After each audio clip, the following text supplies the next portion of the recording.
pre-match drama to unfold with the lights dimmed and the fire shooting out, and Nick Feldman has taken the mat, his customary slapping of himself.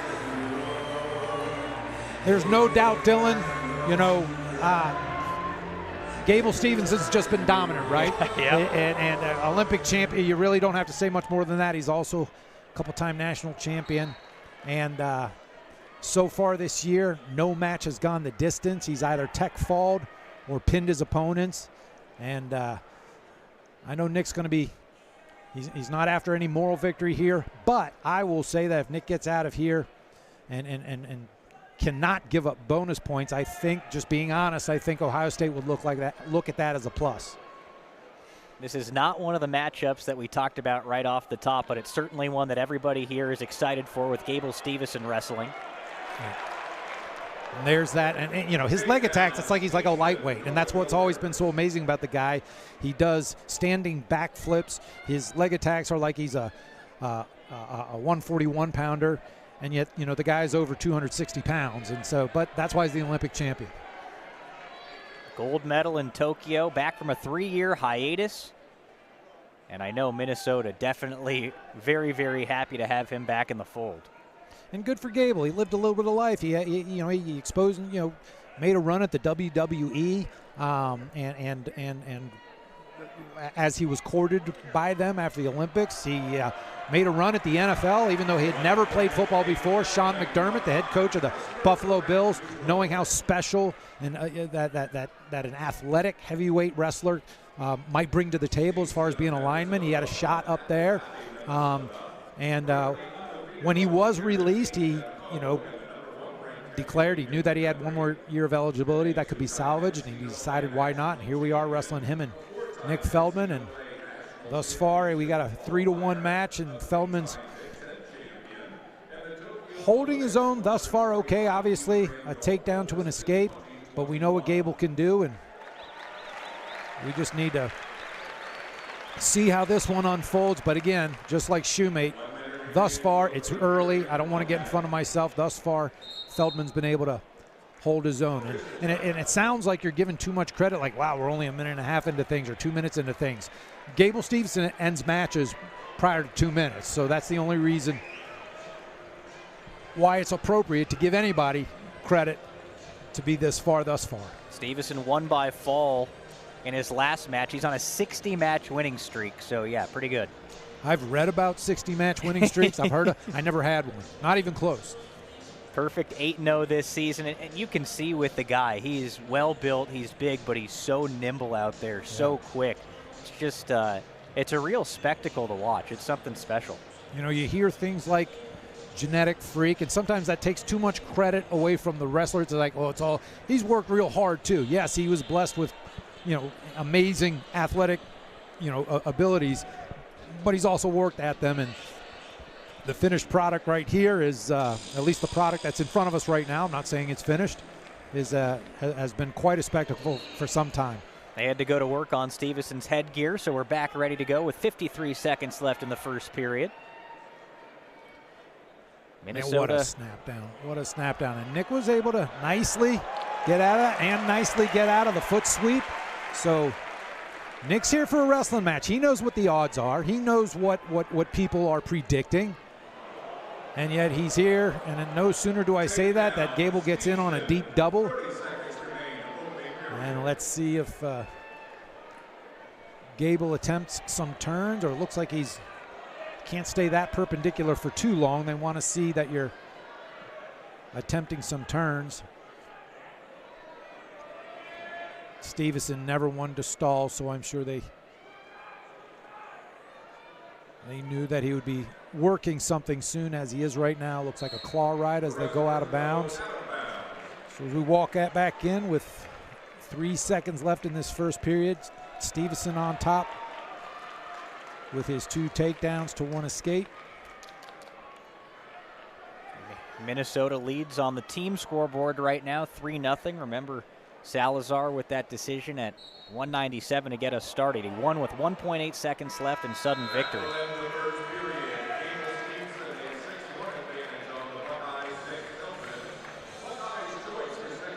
All right, Nick, what do you want to see here from Nick Feldman in this second period? Steveson up 6-1 after the first. Yeah, I mean, precisely because of who he's going up against, the coaching side of you wants to say try to get away and keep attacking, and just see what happens. From a probability standpoint, how can we keep this match close? Okay, some would argue with that because no, always try to go out for the upset. And again, always do that, right? But don't take unnecessary chances because Gable makes you pay for those. Really, with the exception towards the end when he was able to get that last takedown, keep wrestling the way he's been wrestling thus far. Again, Gable Steveson ends matches in the first period quite a bit throughout his career, and Nick's still here. So keep wrestling the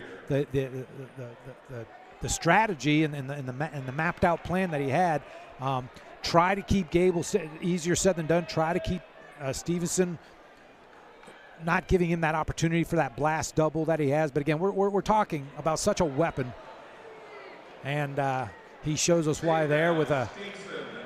You got to remember Feldman was the best heavyweight, one of the best heavyweights and best wrestlers coming out of high school, and he's a returning All-American, and so this is not somebody who's in the way, as you can see, the way Gable thus far has been able to handle him. It just speaks to the abilities and talent of Gable Steveson, something we already knew about. Feldman 12-5 this season, redshirt sophomore from Quarryville, Pennsylvania.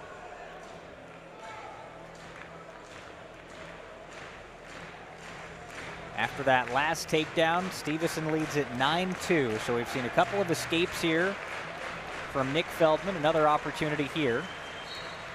When you're in a situation like this and you're wrestling a guy who's just so dominant, again, it's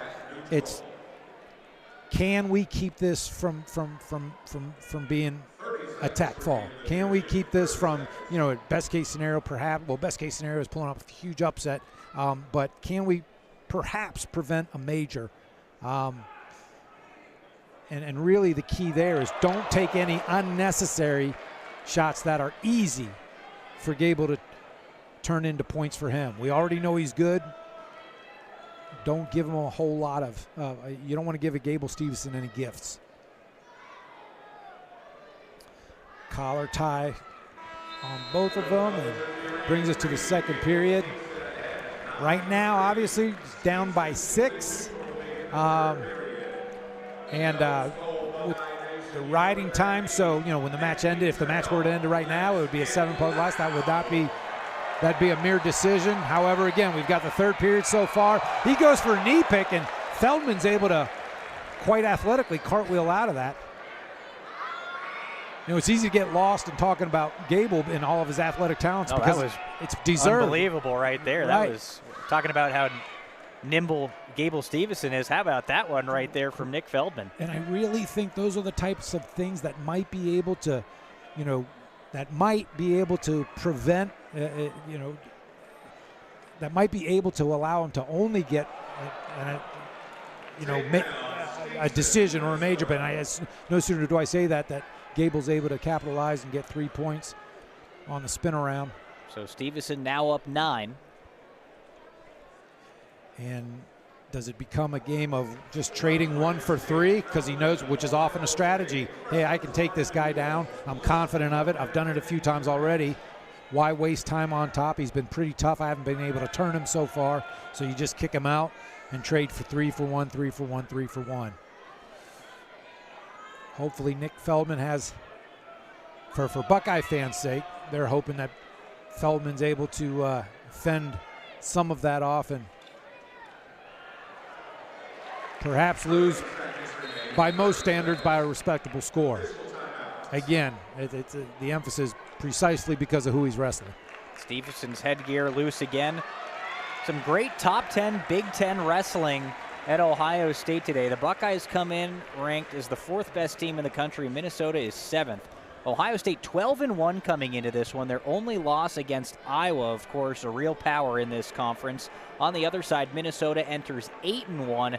They lost to Nebraska earlier this year, but they come into Ohio State off 4 straight wins, their last against Rutgers. So the Golden Gophers are feeling pretty good about themselves, and we talked about it right off the bat. This is probably their toughest duel of the season within the Big Ten, and they're holding their own so far. You'd expect this from Gable Steveson. We'll see some more of the top dogs for Ohio State as we continue on this evening, but Minnesota's probably got to like the start in this one, and they're hoping to get some bonus points from Steveson.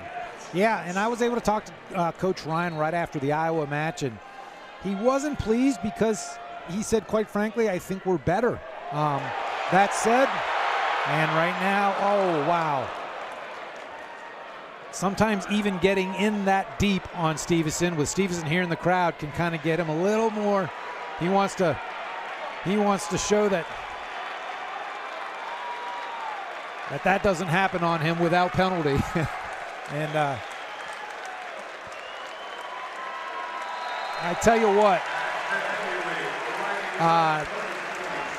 Nick Feldman fared for himself quite well there. Again, he's so competitive. He's looking for a major upset, and that's how you should approach these matches. But we just watched the first match this year.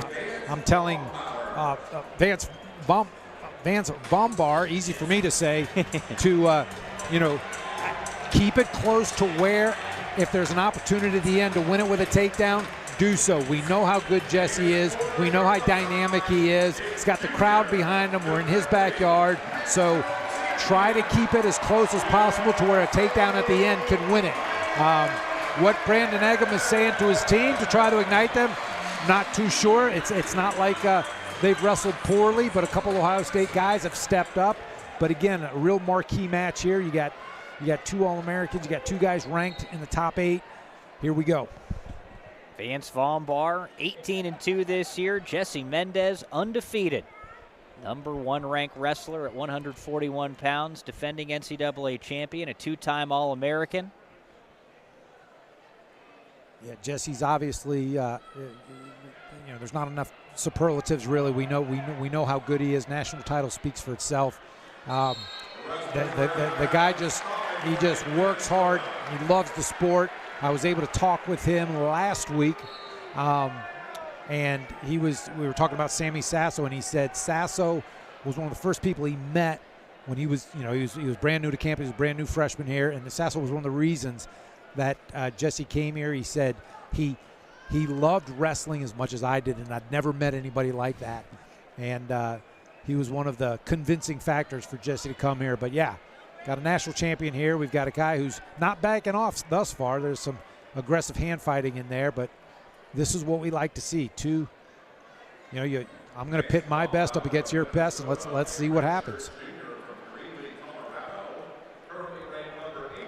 Vance Vombaur, as I said off the top when we were watching Isaiah Salazar wrestle, the second of a couple of Minnesota Golden Gophers from Greeley, Colorado.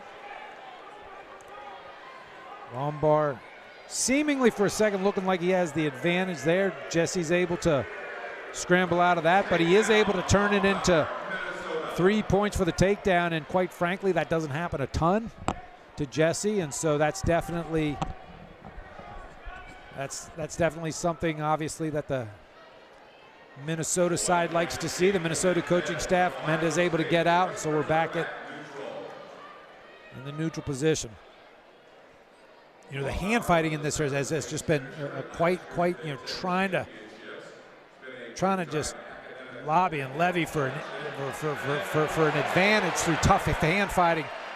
Mendez able to penetrate there, but wow, Vance is really doing a good job of fighting that off. Mendez able to shelf the leg there, but usually you're trying to get that far leg after you shelf it. And he's just too long, but he's able to pick it up, sweep it, got the takedown, and Mendez able to take the lead 4-3. 40 seconds left in the opening period here. Just about halfway through this duel between Ohio State and Minnesota. Teams tied at 7. So a pivotal match right here between #1 and #8, Jesse Mendez and Vance Vombaur. Yeah, Vombaur wasn't seeded. He made it to the NCAA tournament last year, which is obviously always an accomplishment. But he was the lowest seeded Gopher to become an All-American since David Thorne finished 7th at 125 pounds in 2013 after being unseeded.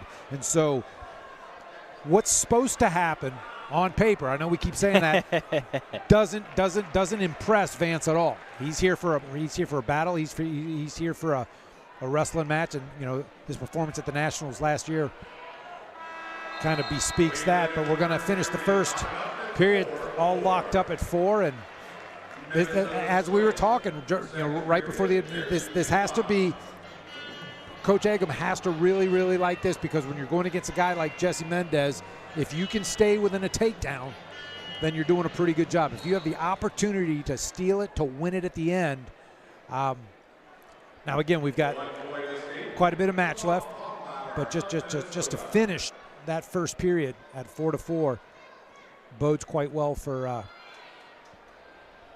Vance. And you got to think about all the confidence he got from that big run at the end of last year. Talking about Vance Vombaur, he's taken big steps this year, but another huge test against number 1. Holding his own so far, leading 5-4 against Jesse Mendez. Oh, watch that spladle. This is last year. Jesse Mendez was able to nail Blue's Brock Hardy from Nebraska with a spladle, one of the more odd pinning combinations, and for a second there, Vombaur got a little bit close into Jesse's wheelhouse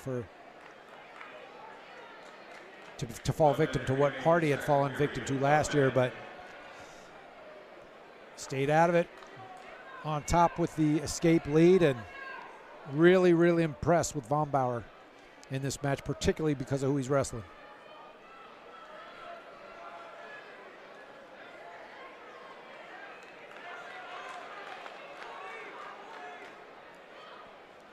Collar ties, hand fighting, trying to create some type of opening in each other's defense so that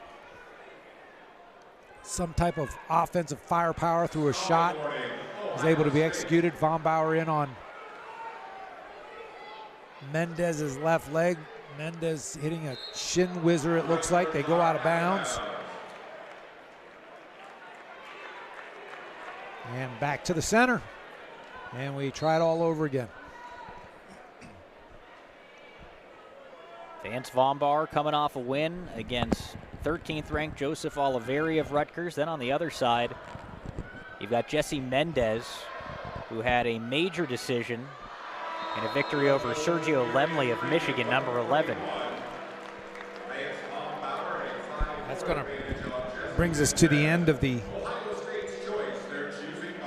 second period, starting off the third period, and a lot of match left, but Minnesota has to be real happy, obviously, to understate with how Vombaur has wrestled this match, entering the third period with the lead. Now it's all tied up with the escape by Mendez.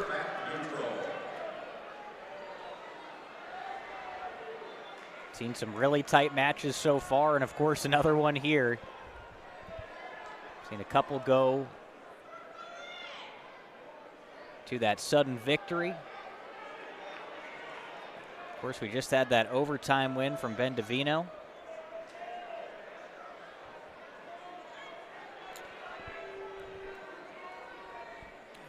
Lots of head tap and go.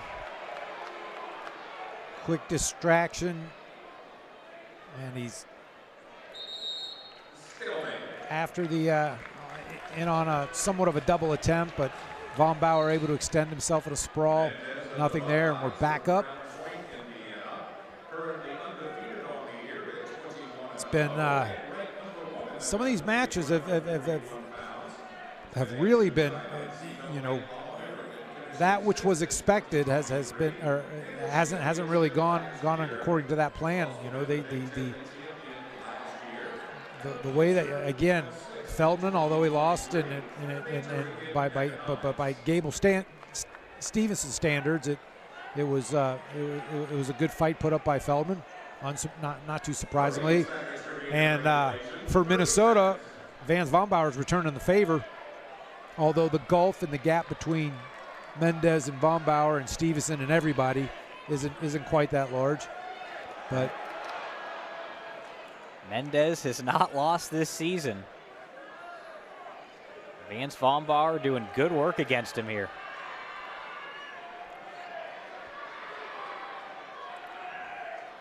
Doing an excellent job of staying square, keeping a square stance, keeping that head out to block Jesse from you know, what are we, a third sudden victory match? Yep, third sudden victory so far. Our first one went to sudden victory. Salazar was able to come out on top, and we had Ben Divino just in the last match.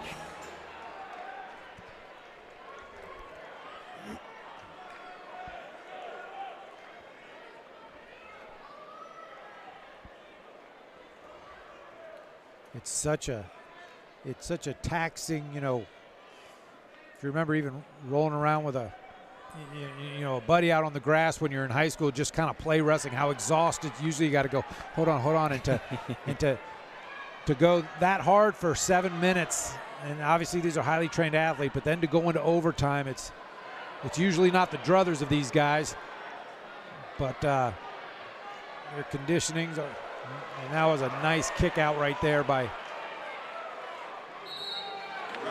Mendez.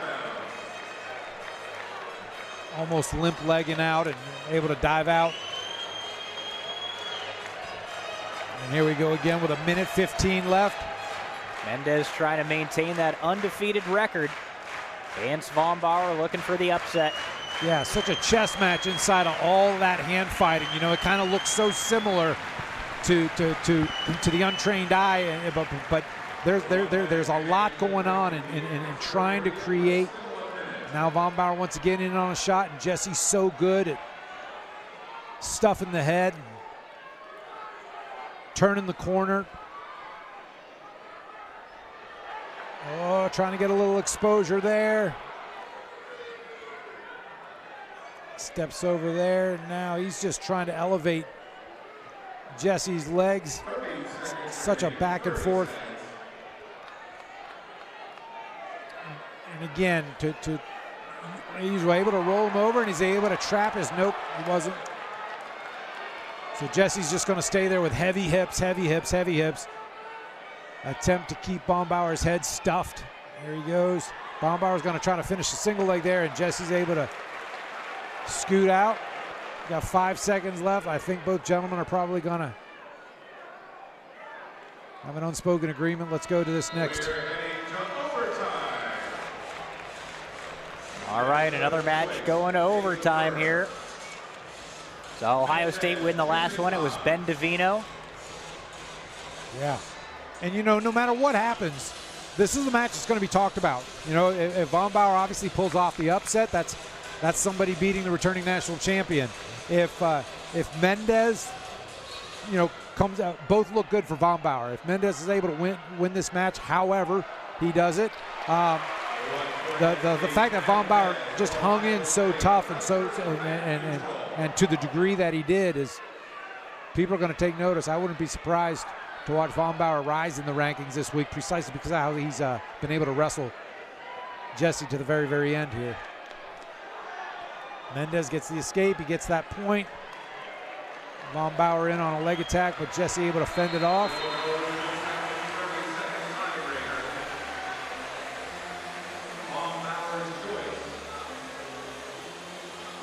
And it's going to be, wow. So again, Minnesota decides to go neutral here. Try to go for the win right off the bat. A takedown. And Jesse is able to get a leg. Sometimes if you can just, now he can't just hang on her, they're going to call him stalling. He's got to look like he's trying to improve. And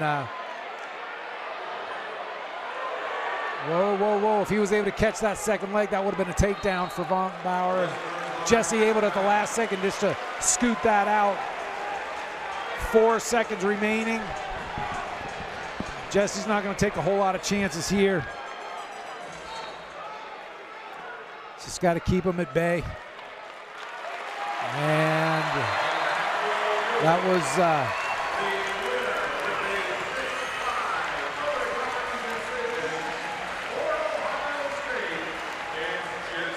so Go ahead, sorry. I was going to say Jesse Mendez remains undefeated this year, but you got to give a lot of credit to Vance Vombaur for the way that he wrestled. Wrestlers in the country at 157, number 8 ranked, 18-2 this year. He'll go at it with Brandon Cannon, a redshirt freshman. Yeah, fifth-year senior up against Cannon, who's not nearly as experienced, quite obviously. Askey is, as you alluded to, one of the team leaders here from Minnesota. Southern Conference champion and automatic qualifier for the NCAAs last year at 157. Both not only last year but the year before as well. This is going to be again, because of the way this match has gone. We don't want to count out Cannon, right? But this will be a challenge definitely for Cannon because of the experience and just you know the fact that he's an accomplished wrestler. One of Minnesota's more accomplished wrestlers. Askey, an Appalachian State transfer. Just told you 18-2 this year, but Cannon 7-1. I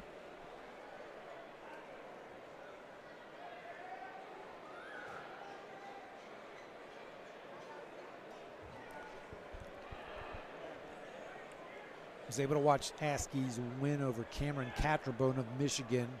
Cameron's dad, who was right around my time. He was a lot better than me, Jeff Catrabone. But it looks like Cameron's kind of inherited his dad's skill set. Great wrestler, and however, Askey was able to beat him. And that was I remember being able to watch that match. So Askey not being shy thus far. He's bringing it, attempting some shots towards the lead leg of Cannon.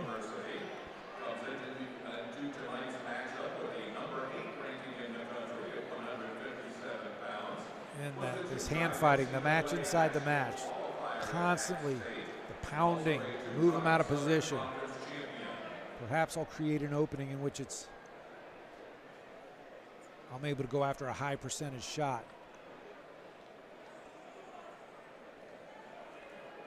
A little bit of an underhook by Cannon there, nothing going.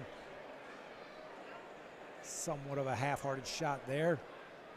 And they're back to 1 minute remains opening period. 1 minute.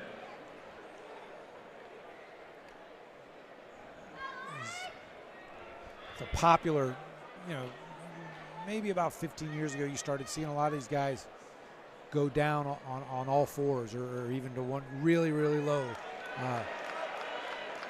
Logan just saw a little bit of that from Cannon. Now we've got to scramble. How many of these have we seen tonight? Again, the wrestler's just not giving any quarter. I don't care if you have me 80% taken down. I haven't heard the takedown awarded yet, so I'm going to keep on battling. And that's just this new era of wrestling, really, in the last 20 years, where we used to just belly out so we didn't put ourselves in trouble. These guys fight and battle. Now in that case, he kind of knew he might be going to his back, so it is indeed wise to turn and give up the 3 and not anything more. But there's a nice turn in there and able to scramble. So Askey gets the takedown late in the first period. He leads at 3-0 as we go to the second.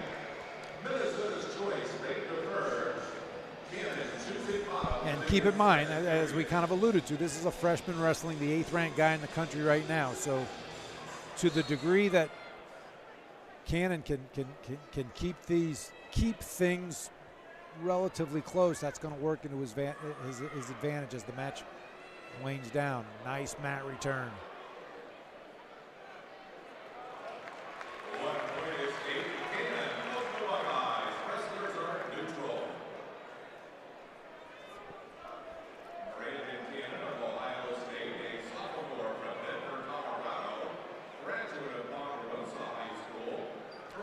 Keeping his position even after not getting the shots that he's that he's attempted. He's able to keep position so that not a whole lot is able to be done by Askey.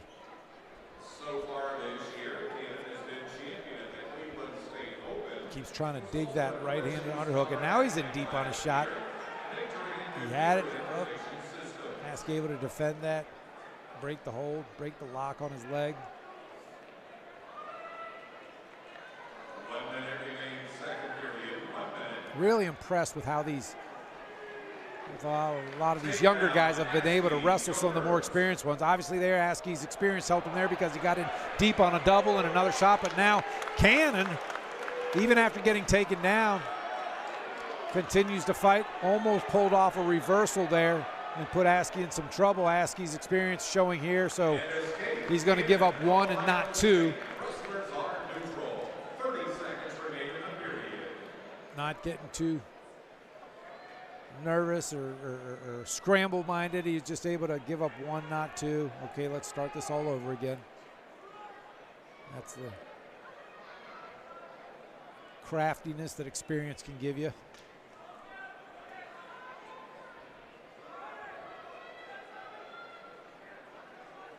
But again, I know we're sounding like broken recorder here. Another wrestler who's proving himself to be a game opponent against someone with a whole lot more college wrestling experience, obviously. And it seems to be seems to have been kind of the theme tonight with what a lot of these younger guys have been able to do. Well, it feels like everybody knows that the expectation for the duel going in was that it was going to be tight when it came to the team scoring. So everybody is working their butts off here and at least trying to keep it close. Right. Of course, you want to always win. You always want to win, but in terms of the team competition, either side has done a good job keeping it close when you're maybe undermatched in some of these situations. Cannon's having some nice reshots off of Askey's shot. And again, and we return to this nice shot. That was a really nice shot by Cannon. Got him low, went to the ankles. Is he able to seatbelt and turn this into some points? That not on that exchange at least. But he's really showing himself to be a competitor, particularly for, and he's got it again, and this time, wow. Askey able to put in a whizzer there, and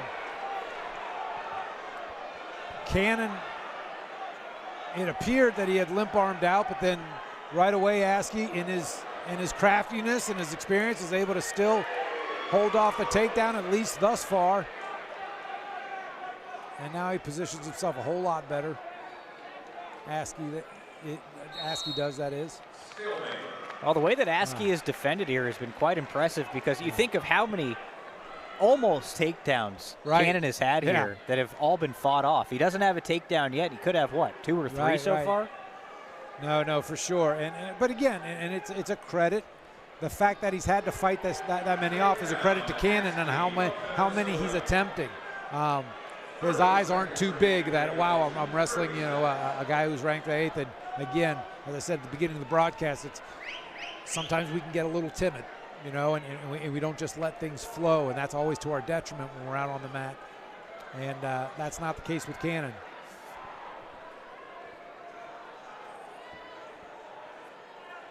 So with obviously it's already an 8-point lead. The riding time will make it a 9-point victory. That doesn't increase the 8-point win is what gets the major.